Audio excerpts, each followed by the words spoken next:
What up, everybody, and welcome back to yet another Sound of Violence podcast.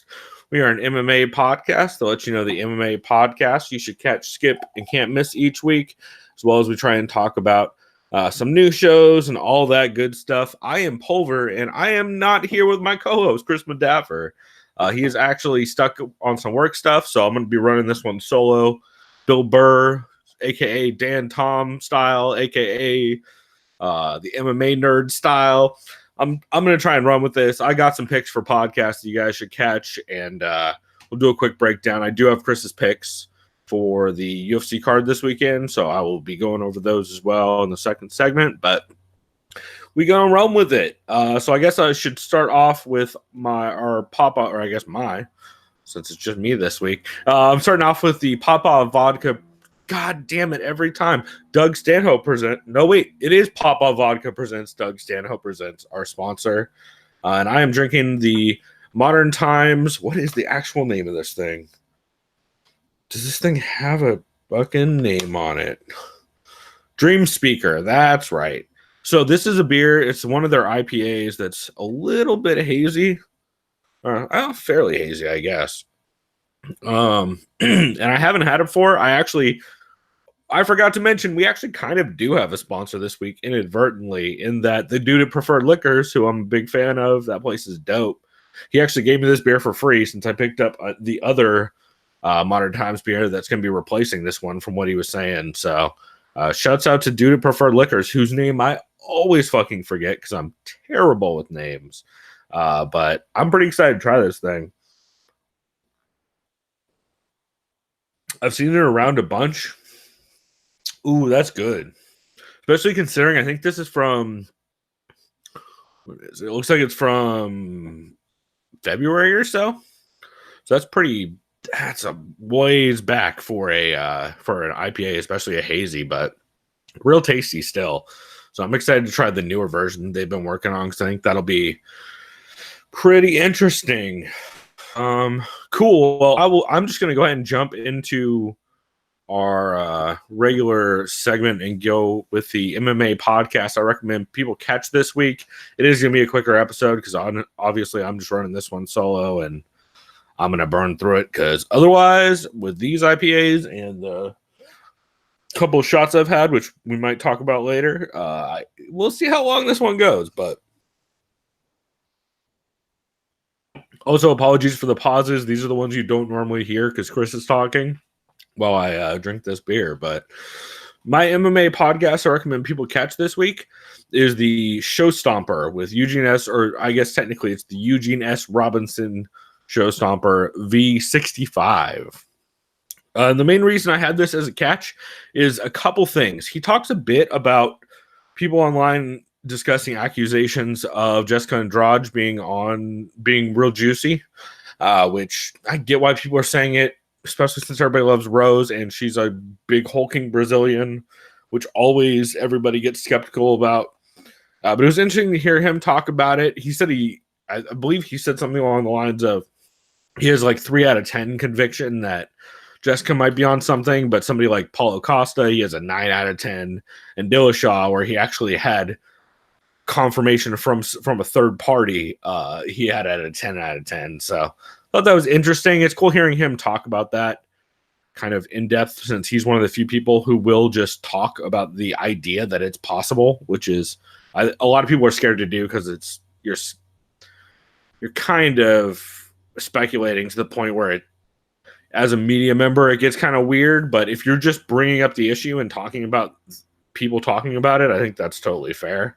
And I think Eugene's generally very fair when he does that stuff. So found that interesting. The other thing I found interesting, another thing that he brought up was Rose didn't adjust. The reason why Andrade was able to slam her the second time is because Andrade adjusted her grip, and Rose didn't adjust to it, which is why, especially not just the letting go, but she actually switched legs, I believe he said, which I haven't rewatched the fight, but that's a really slick kind of something I hadn't heard anybody bring up this week. So I thought that was pretty interesting. And the real reason why I had this as a catch, is Eugene brought up a point that I've never heard brought up. He actually brought it up on the Care Don't Care preview for this weekend's fights as well for UFC Rochester. But I found it very, very interesting that he mentioned all three judges in the main event were American. However, this is run by CAB MMA, I believe is their name, which is the Brazilian Athletic Commission. So why were all three judges American? And if they were American, who paid for their flights out to Brazil? And he brought that up to John Nash as well as to Kid Nate and Alexi and a whole bunch of people this week. And no, Steffi, nobody has an answer. And I don't have an answer either. I don't know. That is something that I always knew, and I knew it happened a lot. Didn't really ever put two and two together that somebody has to pay for that flight over. And why would Brazil not use Brazilians? Because it would cost them less and they have them in-house. It's not like there aren't known Brazilian judges that cover fights and that are pretty well known. So I don't understand. I just thought it was a very interesting point, and it'll be interesting to see how that evolves over time, especially if John Nash gets some kind of crazy answers. Because Eugene was saying, like, who's paying for him to fly over? Is it the UFC? Is it the United States Athletic Commission? And there's definitely going to be some weird answers, I have a feeling, on a lot of different parties. The UFC just won't comment, which is sketchy enough. But I would be interested. I'm sure if they reach out to the judges won't see shit either, because that's how this goes. But I just found it very interesting, and it's something that I've never heard anybody else bring up, but is definitely worth discussing openly, and something to keep an eye on going forward. Eugene also talked a bit about, he had a bunch of light issues. I think one of his lights fell over, the other one went out on him. He was like jostling a whole bunch of stuff. It was pretty good. Then he talked a bit about Bellator fucking around with like the Rory McDonald, John Fitch weirdness with that draw, and then the Jake Hager weird matchup with the fucking meatpacking dude or whatever he was, which, oh, Jesus. And then he talked about Rose's comments after the fight and the relief in her losing the belt, which we've heard from a couple people. I actually heard a couple podcasts reference Demetrius Johnson as a comparison, which I think is a really smart comparison that not like only a couple podcasts picked up on, but I think it's a really, really smart comparison because they both handled it very similarly, where they're like, hey man, it's a lot of pressure being the champ and keeping up on that. So I found that pretty fascinating. And he did mention the phrase, I forget where it was originally from, or if he just came up with it on his own, but basically the idea that, especially with like, I think the comparison he used was with Jose Aldo, but Providence encourages belief in Providence, which is why, like, if you believe that like there's some divine shit helping you, and then all of a sudden you start doing poorly, that you start thinking that divine shit is just against you overall, whether it be God or however they want to address it. But I thought that was an interesting concept that I think you kind of see in certain people, where they feel like they're on top because they're gifted, or this was given to them by whatever being or whatever divine intervention kind of shit.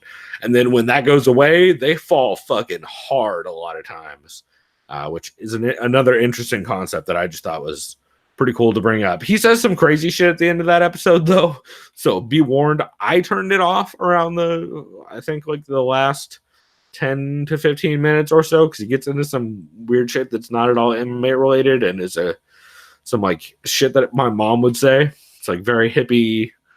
I don't know. I'm not even going to address that part. I didn't really listen to that part, but the entire first part I was a big fan of it, and definitely recommend people check it out this week. Let's see. So I'm just going to keep on moving on. I'm going to burn through this. The MMA Podcasts 2, I recommend people skip this week. There's actually two of them. The first is I've never listened to this podcast. I probably would have. It seems like exactly the kind of show I would at least check out and see what they're doing or who's hosting it or how I feel about it. However, never going to do that for a couple reasons. UFC Unwrapped. Everybody should go mute or block them on Twitter, because they are literally just stealing Street Fight Boncho's posts one for one and posting them. And then when people brought it up to them, including myself, on Twitter, they started blocking everybody. So if you check out our Twitter, TSOV Pod, you can see I put up some posts about that. I also asked the dude who is the host of the podcast if he runs their social media. No response. So I'm guessing he probably does. And I haven't checked if he blocked me already too, but he probably did. Yeah, it's. I get if you're going to like this whole podcast is us talking about other people's ideas and content, and but you got a source, motherfucker. Like that's how this works. Like you're more than welcome to talk about Street Fight Boncho's awesome list and kind of discuss it in an open forum. But you got to at least mention you didn't make the fucking list, bro. Like that's how this shit works. So yeah, fuck that motherfucker forever. UFC Unwrapped. I think that's maybe only the second ever show to be banned, and I don't even know if we have another banned show. I think we did ban somebody, but I don't remember what. I mean, I don't remember. But yeah, I would recommend not listening to that show, because if they can't come up with enough content that is original, or at least cite the people that they're stealing from, kind of fuck them. And then the other skip for this week is also kind of a fuck them. And it's a bummer because I like George and Goes from MMA Junkie Radio, but MMA Junkie Radio episode 2918 is fucking bullshit. Okay. There's a lot of reasons. Ali Abdelaziz is their in-studio guest for the episode. So you already know there's going to be fucking problems. He says all kinds of misty shit. He, like, Kayla Harrison is the women's GOAT, and she knocks dudes out in the gym, despite her not, I don't know who she's boxing in the gym, but let's see. He calls Connor an Instagram model who hasn't won a fight since 1996. Bunch of bullshit. Oh, that during that episode they announced that I believe, I forget who originally announced it on Twitter, but during that episode it came out that Frankie is fighting Max Holloway, which is also bullshit. But somehow Ali Abdelaziz just gets hella favors. And none of this is the reason why this is a skip for me. Oh, someone did call in though and mention that Ali assaulted Malky that one time, and they were a fan of it. And Ali just got real shady and was like, "I don't know what you're talking about, dude. I've never that never happened. I don't know what you're talking about." The guy just keeps laughing. Thought that was hilarious. But it's the whole reason this is a skip is a two-parter. If you've been following us on Twitter, again, TSOV Pod, shouts out. I think our Twitter is pretty solid. It's fun talking to everybody on there, but Ali basically did multiple ad reads for the PFL like he always does on that show, like grinding halt in mid-conversation just to be like, but you guys, we should talk more about how the PFL is really the best. Like, if you want media, you should go to the UFC. But if you want to get paid, you want to be with somebody who respects fighters, you should go to the PFL. Which is already sketchy enough since he literally got in trouble for being the matchmaker and a manager in WSOF. Where he was making double paychecks and matching his dudes advantageously. Also, Malky had some crazy, like, 20+% of the fighters in a couple of the brackets in the last PFL tournament. But also, Malky. Well, shitty managers. Also this week, during that episode, one of the owners of the PFL posted a picture on Facebook thanking Malky for being legit and super cool, and he really gets the word out for the PFL. And in the picture you can see, which I listened to the audio version, I didn't realize, they have fucking PFL koozies staged on the fucking set of MMA Junkie. So either and also MMA Junkie, about that day that they did that episode or the next day, about 50% of their stories on the main page were all shit Malky said. Or Malky. Fucking goddamn it. All shit that Ali said. So either MMA Junkie is working directly with Ali or they bring him on to bait headlines because they know he'll say crazy shit. And either they are working directly with the PFL, or they're letting Ali work directly with the PFL through their fucking media outlet, which, as not Mike Lynch, God damn it, I'm all over the place. Is it Mike Lynch? Mike Lynch is the dude who does the no, Mike Lynch is the other guy. Who am I thinking of? Mike Russell. Jesus Christ. Sorry, I've got a lot going on, and this really kind of got to me all week, and a bunch of people were commenting on it. But it breaks multiple AP ethics guidelines. It breaks the whole idea of journalism for you to be a journalism outlet and then allow a dude to come on and do ad reads without disclosing it while you have literal fucking ads on your video feed that you never address during the audio of the podcast, never address directly that you are at all in concert with them. Like, why? If best case scenario, Ali put those mugs there, which they should have a fucking problem with. That's best case scenario. Worst case scenario, MMA Junkie is getting paid by both the PFL and by Ali, or at least in concert with Ali, in a way that is super questionable. So, yeah, fuck that episode. And I really, if they want to hold any kind of credibility, they need to start addressing that shit. Because the amount of times they have Ali on and the amount of stories they're generating off of Ali is becoming a fucking problem. Not to mention just their blatant ads that they're starting to put on there. And I wouldn't have a problem if they addressed it. If they're like, hey, brought to you by PFL, they paid us to put their fucking cans there, and we're doing that. That's fine. It's weird, and it probably is not the best idea if you want to stay kind of as an independent media organization, but at least you got to disclose it. If you don't disclose it, then it just raises all kinds of fucking questions. Shouts to Chuck Mendenhall's fucking Proper 12 ad reads that he did on Twitter over and over again until he yelled at me about it. So yeah, drives me nuts. It drives me nuts that there is no actual journalism from 90% of the media outlets in the sport. Which is why I'm a big fan of Bloody Elbow, because while they will fuck up some things, they will also absolutely do real journalism sometimes. And that's why guys like Kareem are indispensable. So, yeah, frustrating. But on a much lighter note, my can't miss episode for this week is the MMA Vivisection for UFC Rochester RDA versus Kevin Lee. It's just great. They have their first ever guest, Jimmy Smith, joins them to sit in for the main and co-main event. Jimmy was actually late because he was saving a pit bull he found in the street, because Jimmy Smith might be just the greatest person on the planet. He also, if you guys remember, didn't move to Singapore because they wouldn't let pit bulls over there. And he's like, well, nah, dog, I'm not losing my goddamn puppy for a job, which he spec'd. So it's a cool episode. They do a lot of really good breakdowns. They talk a lot about RDA being a pressure fighter without the footwork to stay out of the wrestling exchanges.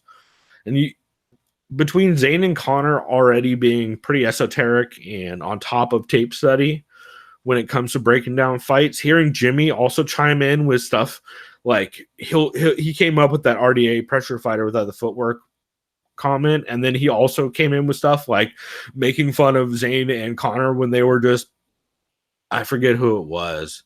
It's the dude who's stepping in against Vicente Luque, where he's like, oh, you guys get the commentator code for when somebody's clearly going to lose, which I thought was a poignant thing to bring up.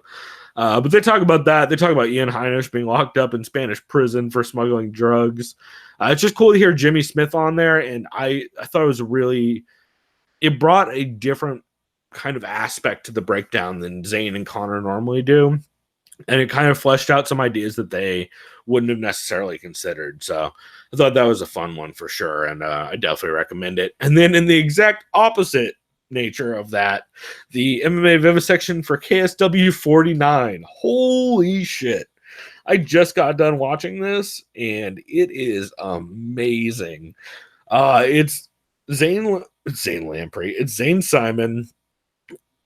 It is Vic Rodriguez and then Eddie Mercado. And Eddie Mercado, evidently he warned Zane ahead of time, but he showed up after, well, I'll go ahead and spoil it because he said it 14 times during the episode, thanks to Vic. Eddie Mercado got a bottle of Patron from his mom for Mother's Day. That's right. I know it's weird. So does Vic and Zane by now. But Eddie had decided to drink that whole bottle of Patron, chasing it with doing shots of it, it seemed like, since he did a shot of it, at least one, during the episode, chasing it with Bang energy drink. And oh boy, was Eddie fucking turned. Meanwhile, Vic is hitting a vape pen the entire episode, and Eddie just keeps yelling about how everyone is inconsistent and no one should give a fuck about the card. And then Vic just keeps instigating Eddie to tell the Mother's Day bottle story over and over.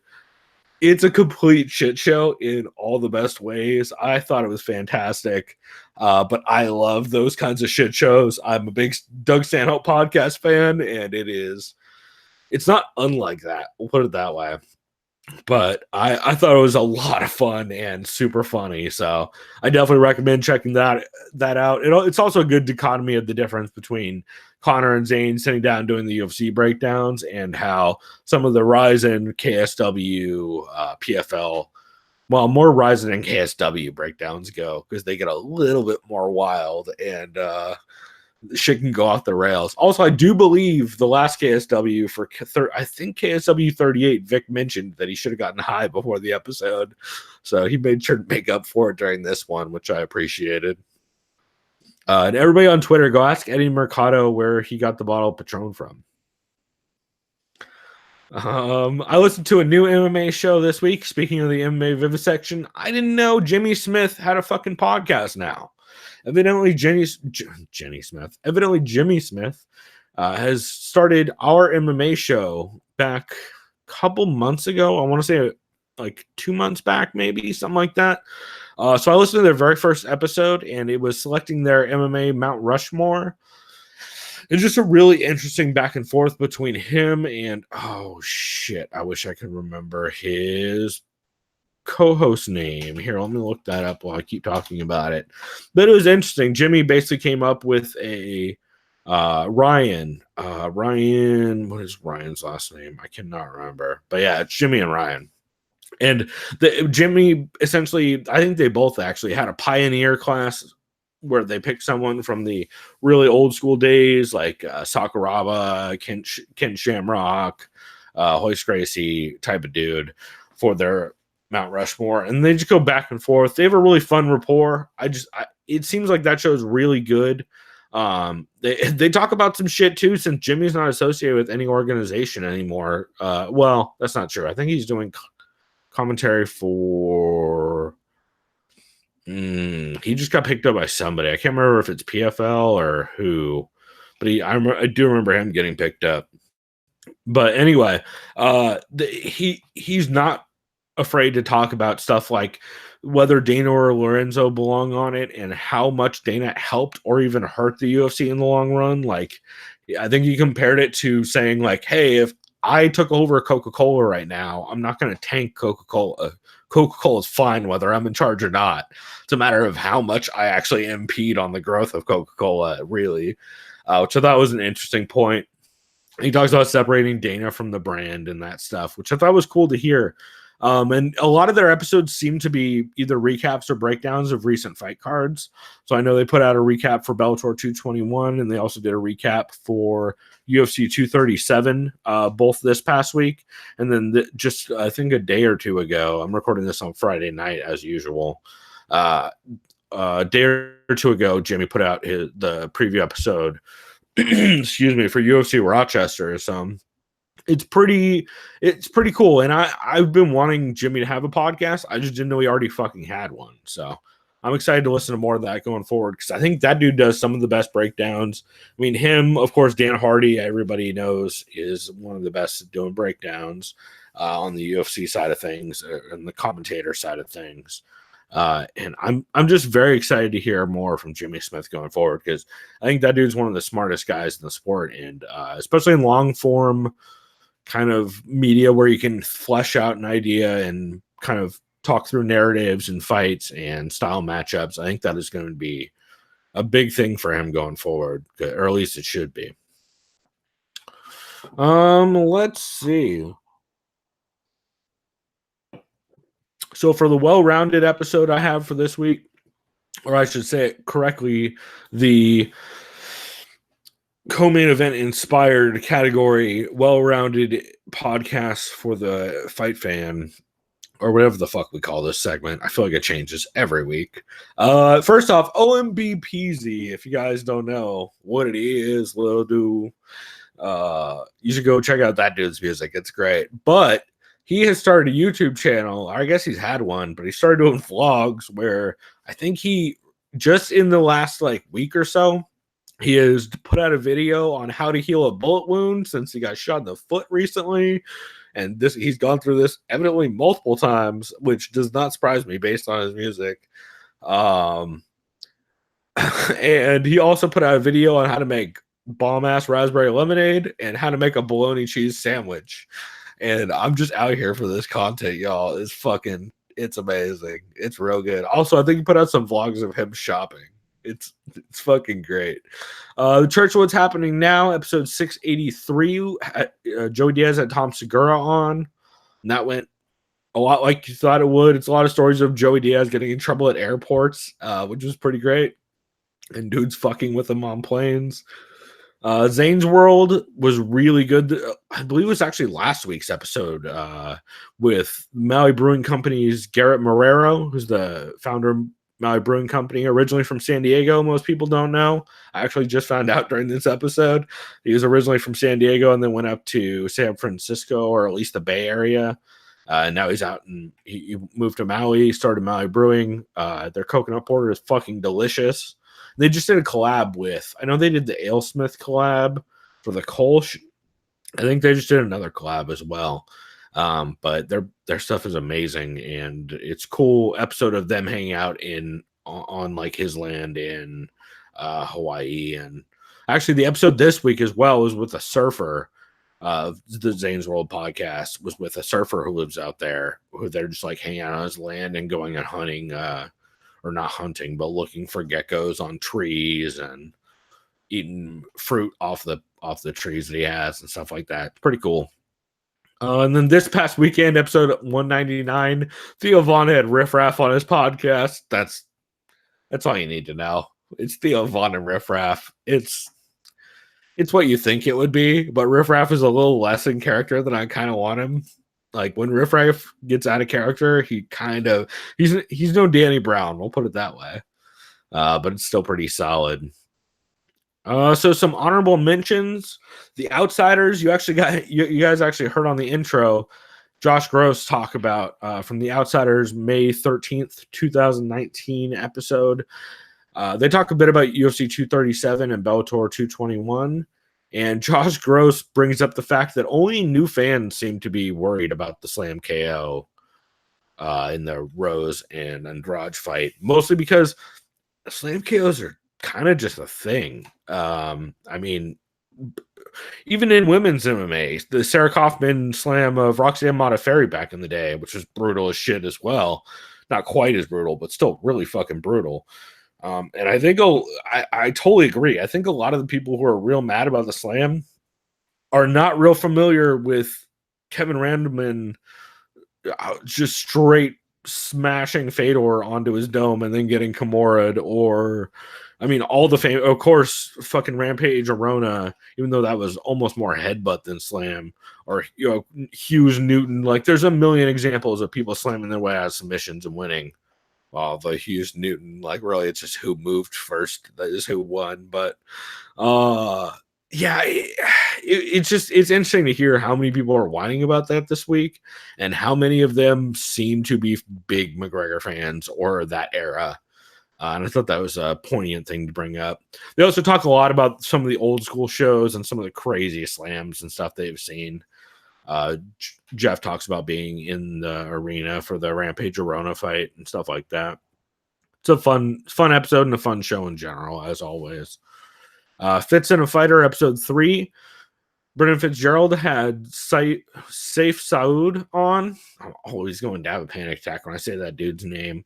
But it's a really great episode. Safe is a fascinating dude. He talks a lot about doing martial arts since he was a young kid and having Iraqi heritage, growing up with his name, and kind of his mentality when he, as a coach. He's a hard man. Like, he's a hard motherfucker. It's a lot of shit like, hey, I'm not here to be your fucking friend. I'm here to make you the best you can be. Like, we may end up being friends or whatever, but listen, like, I'm here to make you fucking good. And if that means yelling at you, I'm going to yell at you. If that means you don't respond well yelling, I'm not going to yell, but I'm here to make you the best you can be. And he is just a tough motherfucker who is going to be a name in this sport. He already is, as far as I'm concerned. He brought up a great point, which is I don't know why that team wasn't nominated in the World MMA Awards. Fan Sided, I think, is who I think that's who hosts that. But it's a great point that Fortis should he's the head coach of Fortis, I should mention, but they absolutely should be in the discussion, just in the come up that they've had over the last year between Macy Chasson and all the guys out of the Contender Series. Jeff Neal, a whole bunch of dudes have just shown the fuck out lately, and I'm absolutely very high on that team right now. So it's a really good episode, and Safe is fantastic as always. Writer and the Fighter episode 31 was solid. A lot of food talk off the top, which I'm about. They talk about Jake doing some scouting for Chris Lencioni in his Bellator fight that he won, and kind of the ups and downs that Chris has gone through. They talk about the Lima knockout of MVP and how crazy underrated he is. And then they talk about Anthony Johnson's new trouble and have a pretty actually interesting discussion about that. But I agree with David Golden in that you can't just pick people up and move them to another room. That's not a way to handle things, probably. The A-Side live chat for May 15th, 2019 was real good. It's Sean Al-Shadi had Pete Carroll on from, I guess Pete is with MMA fighting nowadays, but of course I always know him from the episodes he does every once in a while with Sean Sheehan on Severe MMA. And they talk about the slam. Sean teaches Pete how to use a mic correctly. He was using his Blue Yeti mic completely backwards and tilting it the wrong way, and it was a whole thing. I really appreciated that. And yeah, it's a solid episode all around. Fights Gone By, episode 137. Just real good breakdown of Jack Slack talking about the fights from the past week and the slam. And I think the artwork was hilarious. It was just Luke Thomas with the "should slams be banned?" question. He also mentions why fighting Priscilla Cachoeira has to be terrifying, because if you lose, you're now the worst fighter in the UFC, which is brutal, but he's not wrong. Heavy Hands episode 263 was hilarious, mostly because they figure out how much bigger Kevin Lee is than RDA, and they also bring up that's right, during the Vincente Luque and Neil Magny fight, since they taped before Neil Magny fell out, Connor just edited in the name Derek Krantz every time they said Neil Magny. That was pretty good. And then Phil McKenzie brought up a really good point in this episode, which is in that Rose versus Andrade fight, everybody who had a narrative going in still has the same narrative afterwards. Like, people who thought Rose was going to dominate that fight think that she did dominate that fight up until the one mistake she made. And people who thought Andrade was going to win via pressure and start to slow Rose down and land bigger shots still feel that way. And yeah, as someone who had Andrade via knockout in the second round, still feel that way. Still feel like the pressure and leg kicks were starting to add up on Rose. She was starting to be able, and Rose was slowing down a bit, but I thought that was a very interesting point by him. And they talk a bit about Aldo's game being so heavily based on power counters that it caused him a ton of trouble against Volkanovski, and how over time that's gonna that gap is not going to get kinder with age. Let's see. If I Did It, UFC 237, Andrade tapped was pretty good. They talk a little bit about, let's see, you're the UFC. How do you handle the video of Andrade tapping like Stipe? Which they brought up the case that they don't care. Because why would the UFC care anymore? They don't care about views. They don't care about buys. So what does it matter? Eugene brings up that there's evidently a cafeteria or a restaurant or something at Auschwitz that has pretty good food, which is a fucked up thing. Let's see. Another topic was you're Nate. Why are you coming back to fight Pettis after 3 years off? And then they talk about BJ Penn making a play for Gauleiter General of the Lost Battalion, which, yeah, man, some of the comments after that BJ fighter, let's say, not heartwarming. And then lastly, MMA Roadshow episode 216. John Morgan, Oscar Willis, and Cold Coffee hanging out in Vegas, drinking a bunch of Latchkey Brewing beers. This episode gets pretty turned towards the end. They get real buzzed. They had sours. They had a 8% Belgian triple. They had a couple other beers. They were on a pretty goddamn good one by the end. But they talk about being in Brazil for the 237 card. John Morgan says some very PR friendly shit about Ben Folk's article about BJ Penn, and how it upset BJ. And then Cold Coffee's pretty fucking faded by the end and just saying crazy shit. And then they talk about the infamous New Orleans episode they had a while back. So overall, it was a pretty good week in podcasts. I feel like there were some good ones. Heavy Hands also did a bonus episode on Bellator, which is pretty solid. Oh, Chris the producer is leaving UFC Unfiltered as well. Episode 296 was his last episode. So definitely some shakeups and some stuff going on. But I'm going to go ahead and wrap this here. And on this break, if you guys are listening to the podcast version of the show, you're going to hear Eugene S. Robinson talking about the judges in Brazil and what the fuck was going on with it. And then after that, I will be back to break down our picks. I do have Chris's picks as well, so I'm going to be giving our picks for the UFC Rochester card, RDA versus Kevin Lee, as well as I was going to say I mentioned KSW, but I feel like Eddie Mercado covered all the points I was going to do. So I'll be back in a minute and enjoy the clip.